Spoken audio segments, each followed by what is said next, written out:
మహాశివరాత్రికి BPG వారి bumper offer. Flat మీది, registration ఖర్చు మాది. పరిమిత కాల ఆఫర్. మరిన్ని వివరాలకు ఇప్పుడే కాల్ చేయండి. నమస్తే అమ్మ. నమస్తే అమ్మ, శివరాత్రి రోజు ఆ ఆలయాల్లోని ఎలాంటి ప్రత్యేకతలు జరుగుతాయంటారు? ఆ శివాలయాలకు కూడా మంచి సున్నాలు వేస్తారు, చక్కగా క్లీన్ చేసి పెడతారు. తర్వాత శివాలయాల్లో ఉన్నది ఏంటంటే ఎనర్జీ లెవెల్స్ను ఫామ్ చేసి పెట్టారు. ఏ శివాలయంలో అయినా భూమధ్య రేఖకు మధ్యలో ఉండేవి 3 శివాలయాలు ఉన్నాయి. పంచభూతాల చేత ఉన్నటువంటి శివలింగాలు ఉన్నాయి. అట్లా పూర్వీకులు చాలా తెలివితోటి, జ్ఞానంతో, పద్ధతితోటి శివాలయాలను నిర్మించడం జరిగింది.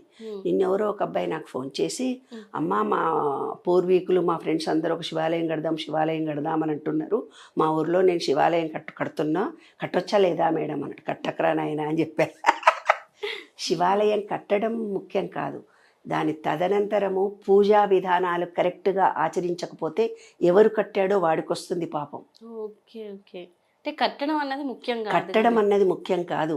ఆ కట్టిన తర్వాత దానిలో పూజలు జరుగుతున్నాయా లేదా, నిత్య పూజలు జరుగుతున్నాయా లేదా, కనీసం దాన్ని ఊడ్చి కనీసం దీపం పెట్టే భగవంతుడు ఉన్నాడా, ఆ భగవంతుడనే ఒక విశ్వాసం ఉన్నప్పుడు ఆరగింపు పెడుతున్నాడా లేదా, ఒక సిస్టమేటిక్ పద్ధతులు రూల్స్ ఉంటాయి కదా. నువ్వేదో కడతావు పోతావు. ఈ నెక్స్ట్ వస్తున్న జనరేషన్ ఎవరు గుడికి వెళ్ళే పరిస్థితుల్లో లేరు.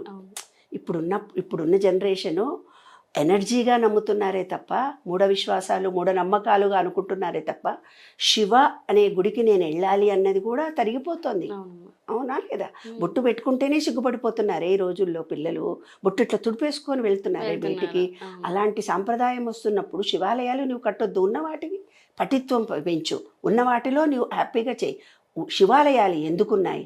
ఒక పవర్ఫుల్ ఎనర్జీని లోపల ఫామ్ చేసి పెట్టారు. నువ్వు ఎక్కడికన్నా గుడికి వెళ్ళి చూడు, 10 నిమిషాల్లో ఎంతో మనసుకు ఒక శాంతత, ఏదో ఒక ఎనర్జీ మనలో ప్రవేశించినట్టుగా అనిపిస్తుంది. అదే శ్మశాన వాటికకి వెళ్ళి కాసేపు కూర్చొనిరా, ఎవరో చనిపోయారని, ఆ ఫీలింగ్ లెవెల్స్ ఎలాగుంటాయి? చాలా డల్గా, ఏదో కోల్పోయినట్టుగా మనలోని. ఏంటి జీవితం అంటే ఇంతేనా అని అనిపిస్తుంది. శివుడు భస్మం మనం పెట్టుకుంటాం. శివుడి భస్మం పెట్టుకోవడంలో ఆంతర్యం ఏమిటిదంటే, మనిషి రూపాన్ని ఆయన భస్మం చేసి పౌడర్గా మారుస్తాడు 3వ రూపంలో. అంటే భస్మం చేసేది కూడా అతనే అని అర్థం అనమాట శివు అంటే. కాబట్టి శివాలయంలో ఆ రోజు ఉదయం నుంచి కూడా అభిషేకాలు జరుగుతాయి. ఆ అభిషేకాలను ఇవాళ రేపు ఏం చేస్తున్నారంటే వ్యాపార ధోరణిగా చెప్పి 116 రూపాయలు, 51 రూపాయలు, 2000 రూపాయలు, 5000 రూపాయలు, మీ దేవుడికి పూజలు చేయాలా, ఇన్ని డబ్బులు పెట్టి అని పబ్లిక్ మనని అడుగుతున్నారు. అని వాళ్ళ మెయింటెనెన్స్ కనుక్కోండి, వాళ్ళ పూజారుల జీవన విధానం, వాళ్ళు బ్రతకడం గురించి కూడా మనకు ఎంత పూజారికి వేసేటప్పటికే చిల్లర చూస్తాం. 10 రూపాయలు ఉన్నాయా, 5 రూపాయలు చిల్లర ఏమంటే పూజారికి వేద్దాం కదా. మరి వాళ్ళ ఫ్యామిలీస్ కూడా నడవాలి కదా. అందుకని ఏంటంటే వాళ్ళు కొంచెం వ్యాపార ధోరణిగా చేస్తున్నారు. అది టూ మచ్గా చేయకూడదని ఈ మీడియా ద్వారా నేను విన్నపం చేస్తున్నాను. ఎందుకంటే పూర్తిగా వ్యాపార ధోరణిలోనే బ్రతికామనుకున్నాను, పూజా విధానం రాను రాను పడిపోతుంది. అందులో భక్తి తత్వం పెరగాలి. అభిషేకాలు జరుగుతాయి. స్వయంగా కూర్చొని చేసేవి కొన్ని ఉంటాయి, సామూహికంగా చేసేవి కొన్ని ఉంటాయి. ఆ అభిషేకంలో ఉపయోగించేవి పంచామృతాలు. పంచామృతాల అభిషేకం. శివుడు అంటేనే పంచభూతాలకు నిలయం ఉన్నటువంటి వ్యక్తి. అంటే గాలి, భూమి, నీరు, అగ్ని, గాలి, ఆకాశం, ఈ పంచభూతాలతో నిర్మితమైందే శివలింగము. అలాంటి దానికి పంచామృతాల చేత అభిషేకం చేస్తారు. పంచామృతాలు ఎందుకు అభిషేకం చేస్తారు?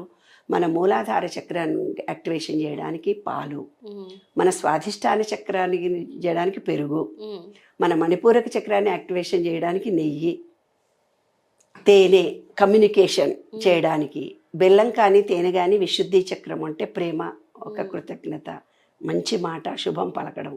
కాబట్టి ఏవైతే పంచామృతాల చేత అభిషేకం చేస్తామో మన శరీరంలో షట్చక్రాలు యాక్టివేషన్ జరుగుతాయి. ఆ రోజు నువ్వు పంచామృతాలు కొంచెం తాగినా ఆకలి వేయదు. శివుడు పంచభూతాలకు సంబంధించిన వాడు. పంచామృతాల చేత నువ్వు అభిషేకం చేసావు కాబట్టి ఆ నీళ్లు మనం ఆ రోజు తాగినా కూడా మంచి ఎనర్జీ వస్తుంది. మన పంచభూతాల్లో, మన షట్చక్రాల్లో ఏదైనా లోపం ఉన్నా కూడా పోతుంది. అది విశేషత. ఓకే అమ్మ, చాలా చక్కగా తెలియజేశారు. ధన్యవాదాలు. ఓకే.